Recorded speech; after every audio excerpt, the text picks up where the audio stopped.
Quase 2 séculos antes de os trens modernos cruzarem a fronteira submarina, a ideia de ligar o Reino Unido à França já existia no papel. Em 1802, um engenheiro civil francês chamado Albert Mathieu Favier levou a Napoleão Bonaparte um projeto formal para atravessar o Canal da Mancha. A proposta imaginava um caminho pavimentado com pedras, iluminado por lâmpadas a óleo, desenhado para carruagens puxadas por cavalos. O projeto até previa uma ilha artificial erguida no meio do oceano, para ventilação e revezamento das montarias, segundo registros históricos mantidos pela The Public Domain Review. Mas a primeira vez que picaretas e máquinas realmente bateram na rocha sob o mar não foi no século XX, e sim na era vitoriana. Entre 1880 e 1882, um consórcio britânico liderado pelo empresário Sir Edward Watkin começou a escavar sob os penhascos brancos de Dover, e eles não cavavam às cegas. O consórcio usava o que havia de mais moderno na época: máquinas de perfuração rotativa movidas a ar comprimido, as Beaumont English, que cortavam a pedra em círculos quase perfeitos. O mesmo ar comprimido que girava as brocas também ventilava a escavação, empurrando ar respirável para dentro daquele corredor úmido e escuro, iluminado só por lâmpadas dezenas de metros abaixo do mar. As galerias avançaram fundo. Do lado britânico, a máquina perfurou 1.840 metros sob o leito marinho. Do lado francês, outra frente escavou 1.669 metros.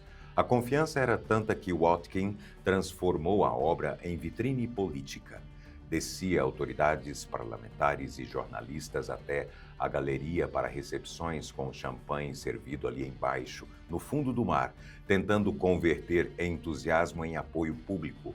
A união física do continente parecia só uma questão de tempo.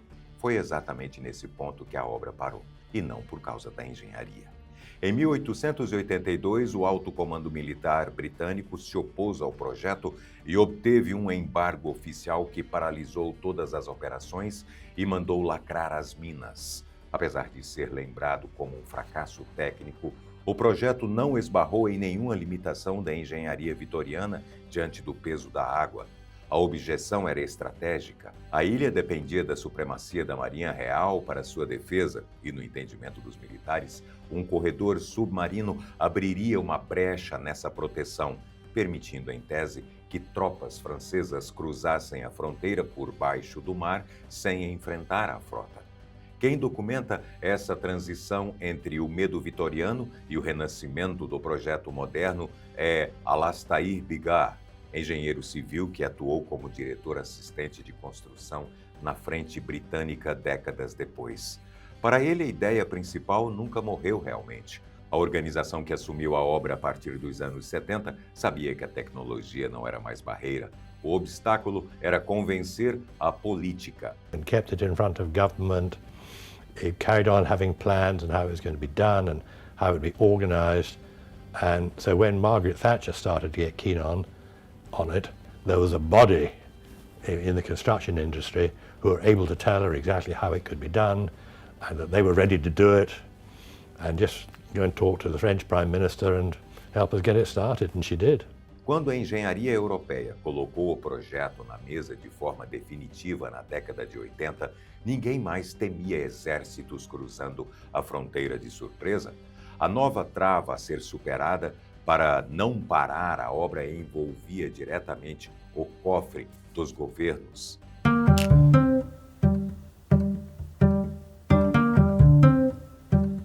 De fevereiro de 1986. Na cidade inglesa de Canterbury, os governos da primeira-ministra britânica Margaret Thatcher e do presidente francês François Mitterrand firmam o tratado entre os dois países que vai definir como a obra seria paga. O documento trazia uma exigência fora do comum. Nenhum centavo de dinheiro público de nenhum dos dois lados poderia bancar a maior obra subterrânea da Europa.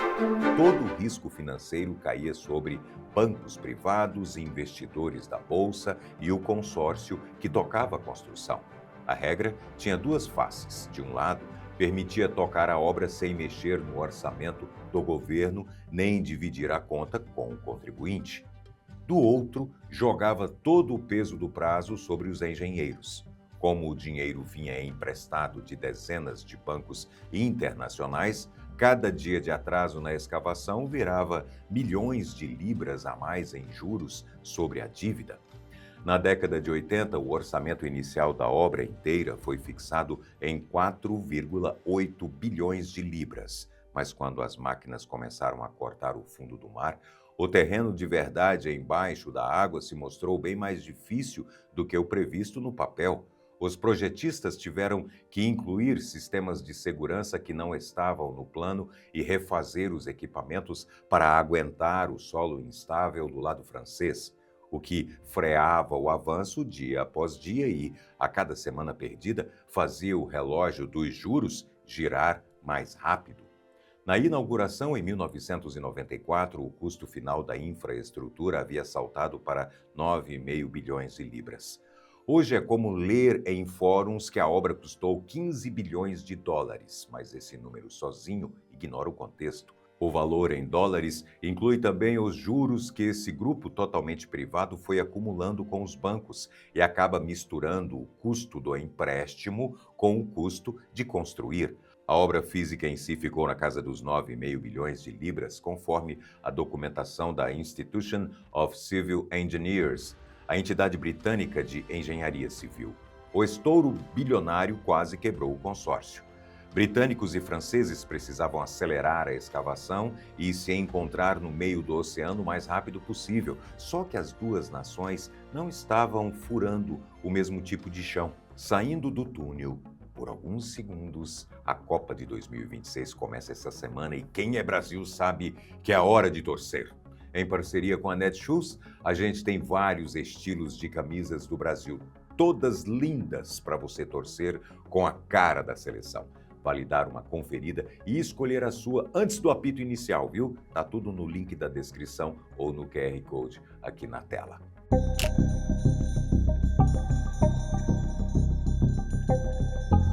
O fundo do mar, no Canal da Mancha, esconde uma divisão natural que mudou completamente a forma de cavar dos dois lados.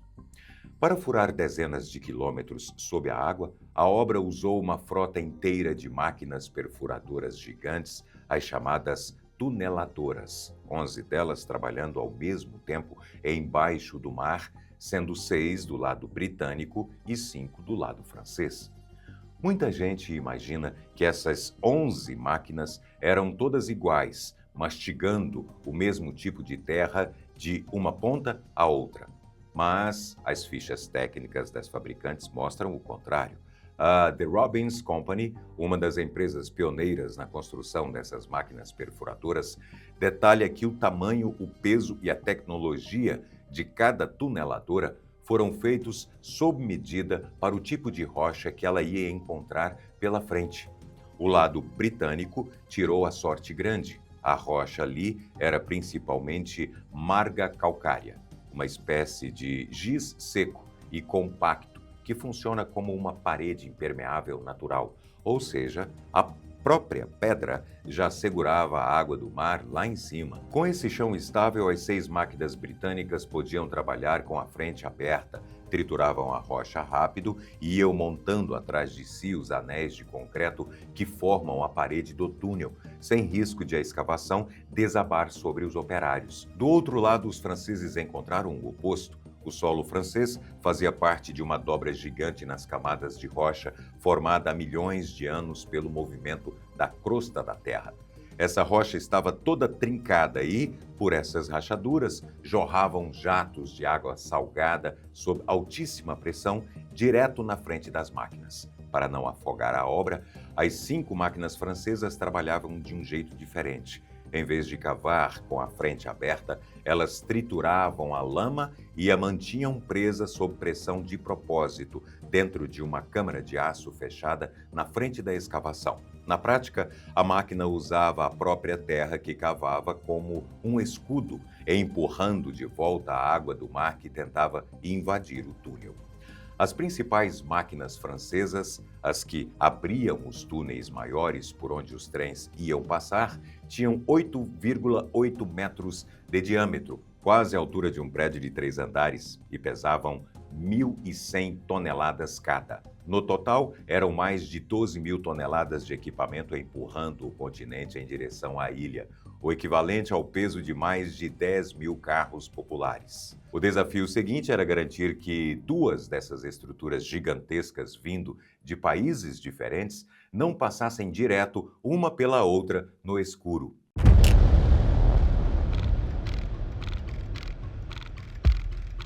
Primeiro de dezembro de 1990, a 40 metros abaixo do fundo lamacento do mar, um operário britânico chamado Graham Fagg liga a máquina, abre um buraco na última parede de rocha intacta e estica a mão para o outro lado. Quem aperta de volta é o operário francês Philippe Cosette. Depois de anos cavando em direções opostas, as 2 frentes de trabalho se enxergam pela primeira vez. Esse aperto de mão foi o resultado de um trabalho de precisão impressionante.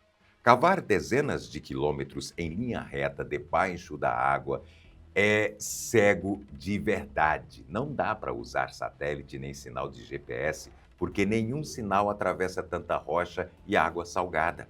Sem nenhum contato com a superfície, as equipes se guiaram por uma rede de sensores e feixes de laser que media a inclinação exata das máquinas o tempo todo, e o resultado impressiona.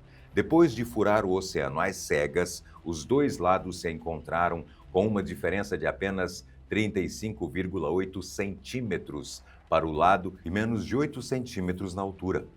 Mas com a passagem aberta sobrou um problema. O que fazer com milhares de toneladas de aço entaladas embaixo do oceano?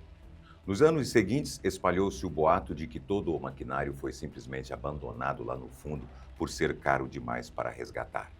Mais uma vez, é só meia verdade. Cada país resolveu de um jeito. As 5 máquinas francesas foram inteiramente desmontadas lá embaixo e trazidas de volta à superfície peça por peça com a ajuda de cabos e trilhos. Já as 6 máquinas britânicas foram mesmo enterradas, mas não viraram simples sucata abandonada. Os engenheiros apontaram as máquinas para baixo e mandaram elas cavarem um buraco inclinado, fundo na rocha, para tirá-las do caminho dos trens. Lá embaixo, presas no concreto, aquelas carcaças de aço gigante foram ligadas de propósito na rede elétrica do próprio túnel e viraram o aterramento do sistema, o famoso fio-terra, igual ao das tomadas de casa, só que em escala gigante. Se acontecer um pico de energia perigoso nas linhas, a sobrecarga escoa direto por essas máquinas enterradas e se dissipa no solo com segurança. Com as máquinas escondidas, a imprensa passou a chamar o trajeto de o maior túnel do mundo. Mas, em comprimento total, ele perde esse título para o túnel de base de São Gotardo, na Suíça, que atravessa a montanha por 57 quilômetros. O recorde de verdade do Eurotúnel não é o tamanho total, e sim o trecho debaixo do mar. São 37,9 quilômetros seguidos, sem interrupção embaixo do peso do oceano. Quase a distância de uma maratona inteira, só que percorrida inteiramente debaixo d'água. E foi exatamente o desenho interno desse ambiente fechado que, anos depois, salvou a vida de dezenas de pessoas no pior acidente que o túnel já viu.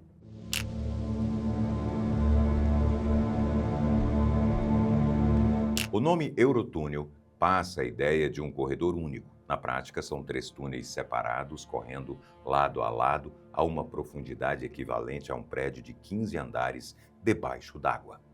Os 2 túneis principais são por onde passam os trens. Ali circulam a Eurostar, que leva só passageiros, e o Le Shuttle, um trem preparado para carregar carros, ônibus e caminhões inteiros dentro de vagões fechados.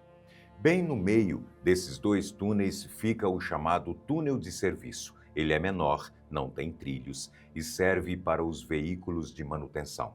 A grande sacada dele é ser mantido com pressão de ar mais alta que a dos outros 2, com ar limpo bombeado lá da superfície, funcionando como uma bolha isolada. Esse túnel se liga aos dois maiores por passagens para pedestres a cada 375 metros. Essa proteção provou seu valor em 18 de novembro de 1996. Em plena operação, um incêndio tomou conta de um vagão do Le Shuttle que cruzava o túnel carregando veículos. Alimentado pelo vento de dentro do túnel e pelo combustível dos carros, o fogo passou de 100 graus Celsius. O calor derreteu os cabos suspensos que levam eletricidade aos trens, as chamadas catenárias, e provocou um efeito perigoso no concreto. A água, que fica naturalmente presa dentro do cimento, ferveu e o vapor fez pedaços do teto estourarem e caírem. Os engenheiros chamam isso de spalling. Mesmo com aquela parte da estrutura destruída, o projeto de segurança funcionou. Das 34 pessoas que estavam nos vagões, nenhuma morreu. O relatório do órgão de segurança que os dois países mantêm para o túnel confirma como foi a fuga. Os passageiros abriram as portas de emergência e caminharam até o túnel de serviço no meio da estrutura. Como ele tem pressão de ar mais alta, na hora em que as portas se abriram, o ar limpo empurrou a fumaça tóxica e as chamas de volta para o lado do fogo, mantendo o corredor seguro para as pessoas respirarem até o socorro chegar. Fora os incêndios, o calor é um desafio até no dia a dia. Na França, ao ar livre, os trens Eurostar chegam a 300 km por hora, a velocidade de um carro de Fórmula 1 nas retas. Mas assim que entram no Eurotúnel, o maquinista é obrigado a reduzir para 160 km por hora. Essa freada toda tem a ver com o ar. Num tubo fechado, um trem muito rápido empurra o ar à frente dele, feito um pistão, criando uma onda de pressão enorme contra as paredes. Mantido por muito tempo, esse esforço esquentaria o túnel inteiro a níveis perigosos. Para evitar esse superaquecimento, as estações operam centrais de refrigeração gigantes. A água gelada a 4 graus Celsius circula sem parar por quilômetros de canos em volta dos túneis, puxando o calor e impedindo que os trilhos esquentem e entortem no uso diário.